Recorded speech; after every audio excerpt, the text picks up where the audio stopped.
Good morning all of you students, welcome to on our YouTube channel study of science. सभी को जय श्री राम। तो आज की क्लास में हम पढ़ेंगे द्रव्यमान क्षति। कुछ मोस्ट इंपोर्टेंट डेफिनेशन है द्रव्यमान क्षति हुई, और भी है जैसे प्रति न्यूक्लियन बंधन ऊर्जा है, नाभिक की बंधन ऊर्जा। बहुत सारे इंपॉर्टेंट टॉपिक्स है, बहुत सारी इंपॉर्टेंट परिभाषा है, और इन परिभाषाओं से ही इंपॉर्टेंट फॉर्मूले बनेंगे जो आपको बोर्ड एग्जाम में हेल्प करेंगे और बहुत ही इंपॉर्टेंट है।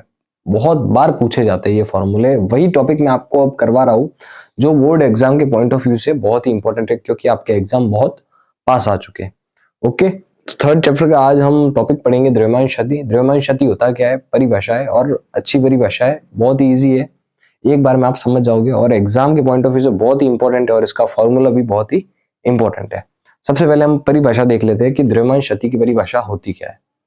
नाभिक का वास्तविक द्रव्यमान, जिसको हमने माना है कैपिटल एम, नाभिक का वास्तविक द्रव्यमान, एक परमाणु है, परमाणु का केंद्र नाभिक कहलाता है। तो नाभिक का जो द्रव्यमान है वो है हमारा एम। नाभिक का वास्तविक द्रव्यमान उसके न्यूक्लियनों के संयुक्त द्रव्यमान से सदैव कम होता है। न्यूक्लियनो क्या होता है, ये वर्ड आप पहली बार सुन रहे होंगे। न्यूक्लियनो, प्रोटॉन प्लस न्यूट्रॉन। जब प्रोटॉन और न्यूट्रॉन को साथ में लिया जाता है, साथ लेकर बोला जाता है, तो उसको हम बोलते हैं न्यूक्लियोनो। यानी वो न्यूक्लियोनो में कौन से कण आ, प्रोटॉन भी आ गया और न्यूट्रॉन भी आ गया, दोनों कण आ गए। ओके, तो नाभिक का वास्तविक द्रव्यमान एम उसके न्यूक्लियोनों के, यानी नाभिक के अंदर जो प्रोटॉन और न्यूट्रॉन उपस्थित है के संयुक्त द्रव्यमान, इन दोनों के यानी प्रोटॉन और न्यूट्रॉन के संयुक्त द्रव्यमान, इन दोनों को जोड़ने के बाद जो द्रव्यमान आएगा उसके संयुक्त द्रव्यमान से सदैव कम होता है। यानी नाभिक का जो द्रव्यमान है m, ये किसका है, नाभिक का, इसके न्यूक्लियनों के द्रव्यमान यानी p प्लस n, इन दोनों का मिलाकर जो द्रव्यमान आएगा उससे सदैव क्या होता है, कम होता है। किसका द्रव्यमान कम होता है, नाभिक का द्रव्यमान। तो द्रव्यमान की इस कमी को द्रव्यमान क्षति कहते हैं। द्रव्यमान क्षति किसको कहते हैं, एक बार वापस समझ लेंगे। नाभिक का वास्तविक द्रव्यमान m उसके न्यूक्लियनों के संयुक्त द्रव्यमान से सदैव कम होता है। द्रव्यमान की इस कमी को द्रव्यमान क्षति कहते हैं, और जिसको हम दर्शाते हैं delta m equals to sigma e, sigma m minus m। Delta m यानी इन दोनों का डिफरेंस, ये क्या है सिग्मा m क्या है, प्रोटॉन का द्रव्यमान प्लस न्यूट्रॉन का द्रव्यमान। सिग्मा को हम योग के रूप में बोलते हैं, और m यानी द्रव्यमान, तो दोनों के द्रव्यमान को जोड़कर लिखेंगे हम सिग्मा m माइनस m। तो आपको परिभाषा समझ में आ गई होगी, बहुत इजी है कि नाभिक का वास्तविक द्रव्यमान उसके न्यूक्लियनों के संयुक्त द्रव्यमान से सदैव कम होता है, और द्रव्यमान की इस कमी को हम क्या कहते हैं, द्रव्यमान क्षति कहते हैं। इस फॉर्मूले को हम पूरा कर लेते हैं। तो यहां से हम लिखेंगे delta m equal to sigma m को अब हम खोल के लिखेंगे, तो खोल के हम लिखेंगे z m p, z m p plus a minus z m n small है माइनस m। अब ये क्या है, z m p यानी प्रोटॉन, प्रोटॉन का द्रव्यमान। जब मैंने आपको लिखवाया था, मैंने आपको लिखवाया था एक अणु है, अणु का ये क्या है, प्रोटॉनों की संख्या, परमाणु क्रमांक है, और यहां पर हमने क्या लिखा था, द्रव्यमान संख्या। तो इस बार हम इस प्रोटॉनों की संख्या को p से नहीं लिखकर हम किससे लिख रहे हैं, z से लिख रहे हैं। तो z क्या हुआ, हमारा प्रोटॉनों की संख्या। अब प्रोटॉन का द्रव्यमान निकालना है तो क्या करेंगे हम, एक प्रोटॉन p इंटू प्रोटॉन का द्रव्यमान, सॉरी प्रोटॉनों की संख्या इंटू एक प्रोटॉन का द्रव्यमान। प्रोटॉनों की संख्या हमने क्या ले ली, यहां से z ले ली, और प्रोटॉन का द्रव्यमान हमने क्या ले लिया, mp ले लिया। ओके, अब यहां पर क्या है, न्यूट्रॉनों की संख्या इंटू न्यूट्रॉन का द्रव्यमान। न्यूट्रॉन की संख्या कैसे निकालते थे, मैं आपको बता चुका था कि द्रव्यमान संख्या में से परमाणु क्रमांक को माइनस करते थे। ये क्या आती थी, हमारी न्यूट्रॉनों की संख्या, और इस न्यूट्रॉनों की संख्या को एक न्यूट्रॉन के द्रव्यमान से यदि गुणा करवा दिया जाए तो हमारे पास उस नाभिक में उपस्थित टोटल न्यूट्रॉन का द्रव्यमान आ जाएगा, सभी न्यूट्रॉनों का द्रव्यमान का योग आ जाएगा। तो ये है प्रोटॉन का द्रव्यमान प्लस न्यूट्रॉन का द्रव्यमान माइनस नाभिक का वास्तविक द्रव्यमान। तो ये फॉर्मूला हमारा कंप्लीट हो जाता है। ये फॉर्मूला आप नोट कर लेना, द्रव्यमान क्षति का फॉर्मूला भी डायरेक्ट पूछा जाता है कभी कभी, तो उसके लिए आपको ये फॉर्मूला याद होना बहुत ही जरूरी और बहुत ही इंपॉर्टेंट फॉर्मूला है। तो परिभाषा नोट कर लो और ये फॉर्मूला नोट कर लो, ये डायग्राम नोट करने की जरूरत नहीं है, केवल आपको समझाने के लिए मैंने बताया था। ओके, उसके बाद हम आगे बढ़ते हैं।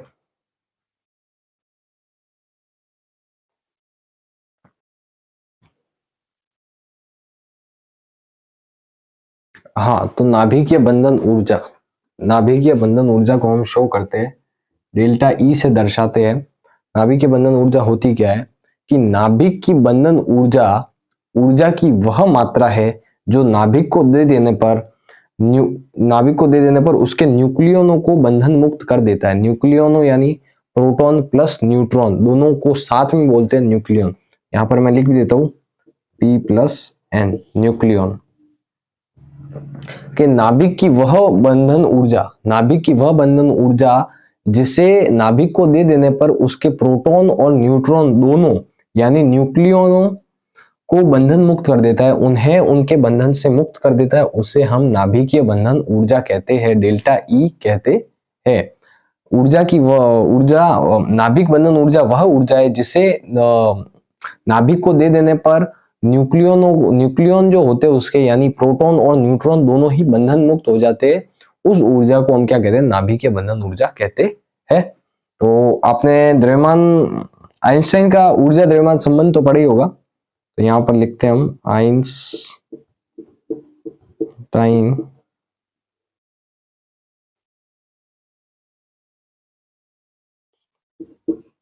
के द्रव्यमान ऊर्जा, पिछली क्लास में मैं पढ़ा भी चुका हूं, इससे पहले वाला जो चैप्टर पढ़ा था उसमें बंद से, तो क्या था, E इक्वस टू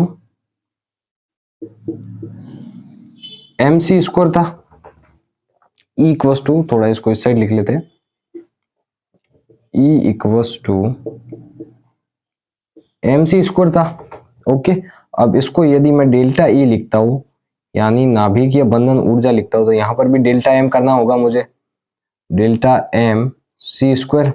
और डेल्टा M की वैल्यू हम जानते हैं, पिछली बार हमने सॉरी इससे नेक्स्ट वाली परिभाषा जो द्रव्यमान क्षति की परिभाषा लिखी थी, उस द्रव्यमान, ये डेल्टा M वही द्रव्यमान क्षति है, तो इसकी वैल्यू तो हम पिछली बार जो परिभाषा में हमने लिखी थी वहां से रख सकते हैं। तो आपको याद होगी वैल्यू, अभी अभी किया था हमने, तो उसकी वैल्यू थी डेल्टा E इक्वस टू, क्या थी हमारी value, ZMP plus A minus Z, फिर क्या था MN यानी न्यूट्रॉनों की संख्या, ओके ये N है, MN फिर यहां पर माइनस M ब्रैकेट बंद डॉट C², इसको सही से लिख देते हैं हम MN। ओके, तो ये हो गया हमारा फॉर्मूला, किसका फॉर्मूला, नाभिकीय बंधन ऊर्जा का formula, delta E equals to ZMP plus A minus ZMN minus MC²। Okay, तो नाभिकीय बंधन ऊर्जा की परिभाषा भी कंप्लीट होती है कि नाभिक की बंधन ऊर्जा, ऊर्जा की वह मात्रा है जो नाभिक को दे देने पर उसके न्यूक्लियनों को बंधन मुक्त कर देती है। ओके, तो ये लिख लेना, कंप्लीट। अब नेक्स्ट हम पढ़ेंगे प्रति न्यूक्लियन बंधन ऊर्जा।